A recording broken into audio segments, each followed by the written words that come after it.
everyone, it's Ruby here today, and today is another video in which I attempt to sew and or make something that is retro inspired, and today I am going to be doing a couple of different things.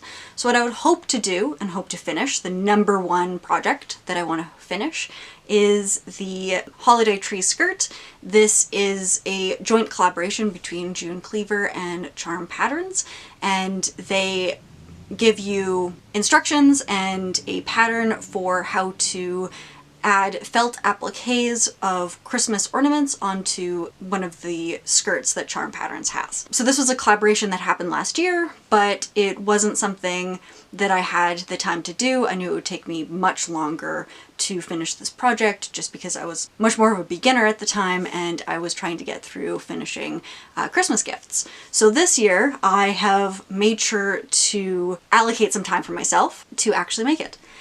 In this pattern and instructions, it gives you how to adapt this for a skirt, but then it also tells you how to adapt it for a tree skirt. And so I could theoretically have a matching tree skirt of this if I want, which is perfect because we only have little tiny trees in this house and you can never find appropriately sized tree skirts. The third project that I'm hoping to complete and is not as high of a priority, but definitely important, is going to be a wreath for the front of our door. This is going to have fur trim that goes around the base of the wreath and then puts houses that I'm going to try to incorporate into the wreath. I'm not very good at like the sort of chaotic maximalist sort of style of aesthetic that I feel like you need with wreaths, where everything's a little bit chaotic, everything feels a little bit natural, and I'm not really that person, so I don't know what it's gonna look like, and I don't know if I will get it done by the time I want this video out. And so if I do and I am able to film it, then you will see this as part of the video, and if I don't, you will not. Now I'm very excited about these projects. This is something that I generally really like Christmas, and I'm an absolute terror to be around during Christmas because I want to do every Christmas activity you could possibly think of in order to really just squeeze out the last little bit of joy in this season. But on top of that, once I realized my enjoyment for a certain kind of like futuristic and mid-century modern aesthetic, I also encountered other blogs that showed similar styles and how they created their own Christmas decor and Christmas decorations, and I had aspired to do some of that myself. And this includes Melodrama, who I wanted to feature as well because they posted a couple of different posts, one of which was space age and another one was, I think, like deer and things like that, and those are different appliques that you can also put onto tree skirts, and the living rooms that are inspired and like incorporated into those photos are pretty much exactly what I would want to have in a living room if I, lived alone and had the money for it. And so that has always been on a Pinterest board of mine for an aspirational decor situation later on. So I'm gonna kind of take all of that inspiration and I'm gonna try and create my own skirt for that. That being said, I don't really know where I'm gonna go from here. I do know that I'm gonna make the base of this skirt out of black cotton twill, which I have made pants out of and shorts out of. I was really struggling with what kind of fabric to make with this because I think you could go all out and do something that's all color coordinated, which I've seen a couple of people do on Instagram. And on the other side of that, I feel like you could do something that is a little bit more luxurious in terms of fabric, where you could do something like velvet or lame or something along those lines and really make it fancy. But then I was like, but I don't know if I want to use my fancy fabric for this. But it all came down to the fact that I think that if I were to wear this and rewear this over different years and to different functions, that it makes the most sense to do something that is just a plain black. On top of that, I think I'm going to do a lining that will be like a red cassia lining. So is theoretically supposed to be a bit warmer. and that will just add some insulation for me. And then I'm also not going to use the skirt pattern that they suggest for this, but that's only because the skirt that they have is basically one of many skirts you could make. They suggest like a gourd skirt or a circle skirt, but I also just have like a McCall's Costumes skirt that I had gotten from my grandmother, and this is quite literally like a 1950s costume with different kind of appliques. And so I think I'm just going to use a normal plain skirt, adapt it, and then go from there. And so I guess I will take you along with me on this.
Okay, so I've cut out the pattern pieces for this. So you can see that I have two black half circles that will create the circle skirt. And then I also have the waistband of the black material. And then I also have the lining. I discovered that this pattern has a petticoat pattern, which is essentially 3 gathered layers together, like tiered layers. And so I'm just going to do that with this red lining instead of the netting crinoline tulle fabric that they suggest. And so it's not going to be as puffy, but I think it'll still give a little bit of body to it. And so I'll just start with that. So I just have the circle skirt hanging up because I finished pretty much everything for the circle skirt except for the hem. And because it's kind of on at a bit of a bias, I'm just letting it hang before I finish it. And so my plan is that I'm going to have the petticoat be slightly longer than the black shell of a skirt so that you can see a little bit of the red. So very similar to what you already see hanging up. So I'm just going to roll that hem, and once I've done the red hem, I will move on to the black hem and make that slightly shorter. This is the dress so far. I'm going to wear this to a Christmas party here soon because it's just a normal dress at this point. And then over the weekend, I'm going to do the actual appliques. But so far, I think it's looking pretty good. The underskirt isn't maybe as long as I had wanted it compared to the shell. But it's just going to be a Christmas skirt that is going to be kind of gimmicky and cute, so I don't think it's a huge deal. I cut out the pattern pieces, and I've been cutting them out of heat bond, which I'll be using for the applique, and it was suggested to me that I cut out the heat bond first, and then iron it onto the fabric and then cut out the fabric so that it reduces the amount of fraying that the fabric has. And because I'm not using just felt but also like cotton, I thought that that would be the best bet as well. So I haven't really decided what it's going to look like yet, but I did find a couple of different kinds of cotton that I have that I think would match what I've actually bought special for this project, which is these cotton sheened fabric that are sparkly.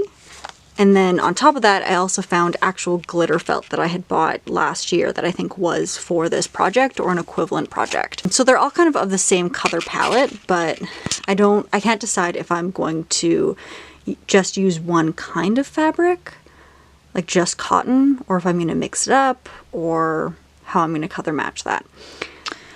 All right, so I've cut out the ornaments in the heat and hold. I had cut them out of the heat and hold light and discovered that that was too light on the actual type of fabric that I was using. I had bought it because it was kind of the only type that I could see in the fabric store that seemed to work. Everything else was like for vinyl or leather or something. But I discovered that the light stuff is actually used for either really light fabrics or for when you basically need to baste something on and then you need to stitch it afterwards, because it was not holding when I did a test patch. So thankfully that is all I had done. So I bought some of the heat and hold, like extra strong or something, and recut everything out, and now I'm just trying to decide on colors. So I'm gonna cut out the gold ornament caps that I know for sure are gonna be gold, and I have a couple of other pieces that I think I know I for sure want to use in specific colors, and then we'll just go from there.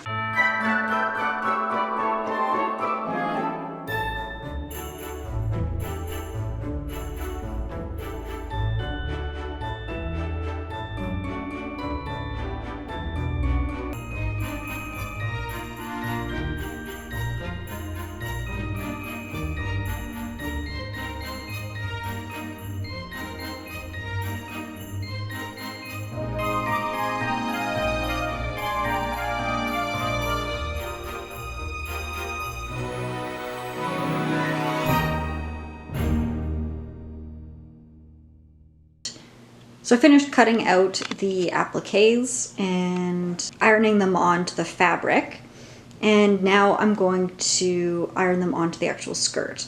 So this is basically the layout that I think I'm going to have, at least of where each of the ornaments is going to go on the skirt.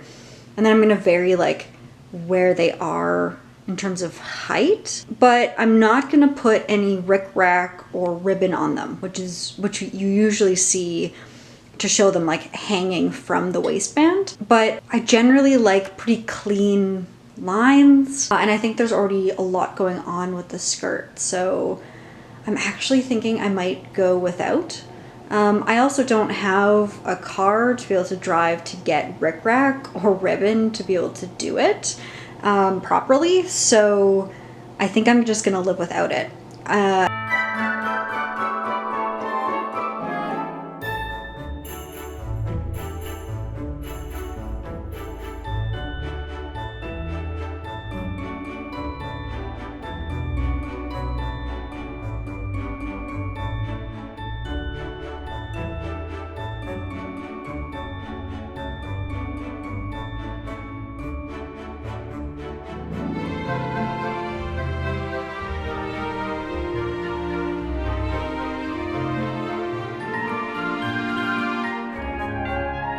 I finished the skirt, and so I'm on to the little tree skirt here, which I didn't film much of because I basically just cut out a circle. I didn't film much of it because I basically traced out another small tree skirt that I had, and it resulted in this circle here.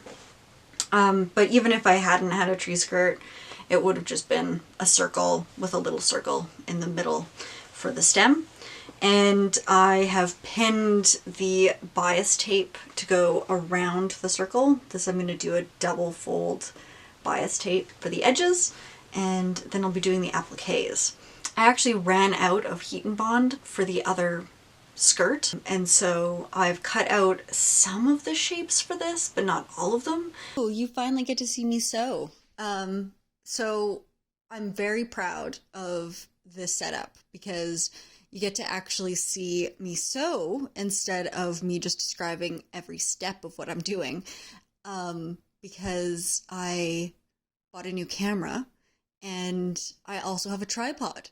That means I don't have to just balance everything on a table somewhere. So yeah, enjoy. don't mind the little scrap pile there. But I have finished cutting out the appliques once again, and I'm just going to iron them on. I had finished sewing the skirt as well, which isn't my best work, but I'm not wearing this one. This one is for a Christmas tree skirt, so I'm just gonna live with the fact that it's not gonna be perfect. I love how a lot of this video just seems to be you staring at the stain-filled ironing board cover, and there's going to be some more of it, because just so much of this project requires ironing, and I don't care enough to hide this ironing board.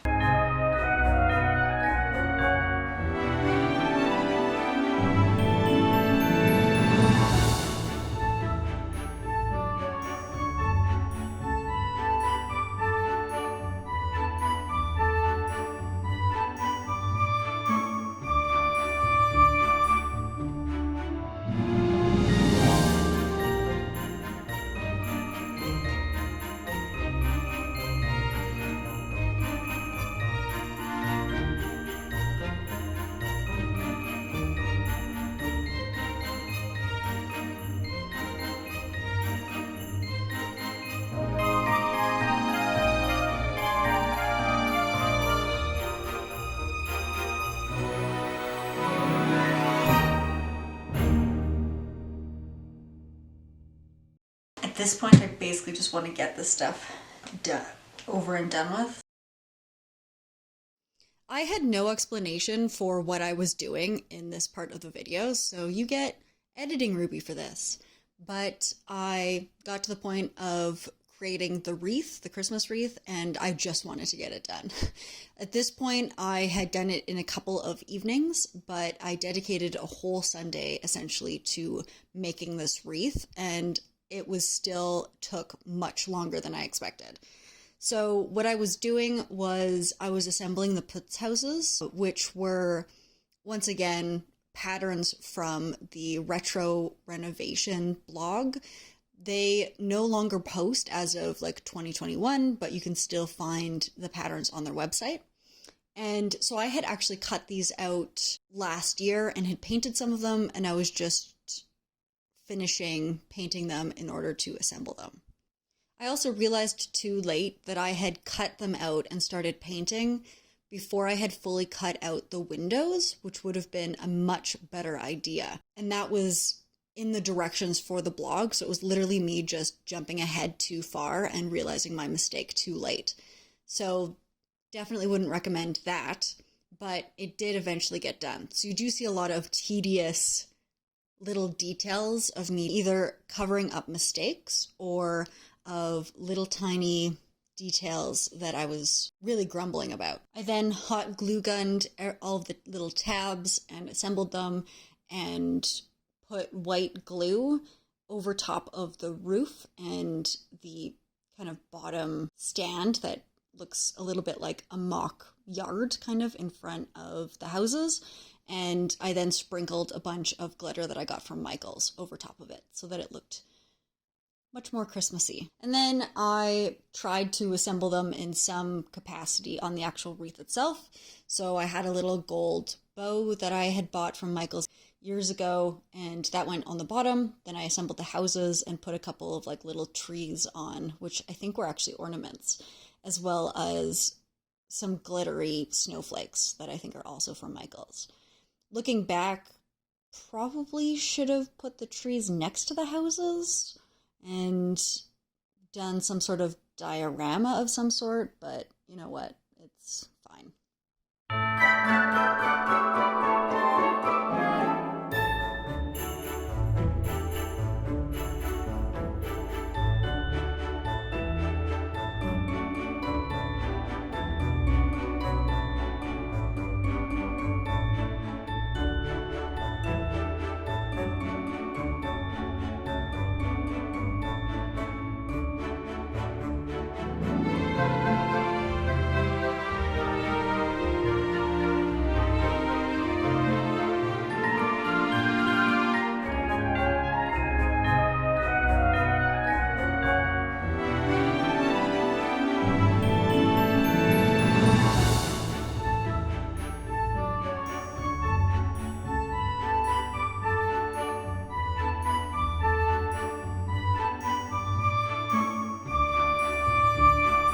So now for the postmortem. So before I start, I just want to say something really quick, which is that I live in a city that is pretty far north, which means that filming this near Christmas also means that I get barely any sunlight. I'm talking sun rises at 9 a.m. and it is setting around 4 p.m. So I'm having difficulties filming this when I actually have daylight. So we're gonna deal with the fact that the sun might go down by the time this video is done. So for the postmortem of the dress, the general consensus, I think, of dealing with this dress is that I like it, I enjoy wearing it, and I think it wasn't that difficult to make. I've gotten to the point with sewing that I can mess around with patterns a little bit, which I'm very happy with. So I can change the length of it, change, you know, tiers for the petticoat, and I'm generally happy with the result. So that's really nice. And that happened with this skirt. So it was a pretty standard skirt to make, pretty simple for basically a waistband and shell of a skirt. And the petticoat, nobody's gonna see it, and it was just kind of gathered layers anyways. So pretty decent in terms of the actual construction of it. The appliques were more difficult because it was the first time that I had done anything like that, and there were a couple of hiccups, and some of the appliques are lifting, which I'm a little bit concerned with. I am putting like some glue on them to try and make sure that they will stay for a little while longer, but they're just kind of almost too stiff for the skirt. It would have been better to have done wool and maybe stitched it down, but this was already a very long process and it was just ironing on shapes. I think using a Cricut would have helped too, but I don't have much experience with that, so what can you do? You also can't really see the petticoat that much, but that's fine. And then I made a little one for the tree, which I didn't show too much of because it was basically the same process as the regular skirt. And it's cute, I like it, but it's mostly covered up by the presents anyways. It is really nice to use fabric and colors that you already have in your home and that you already wear or decorate your house with, rather than kind of just buying something off the rack.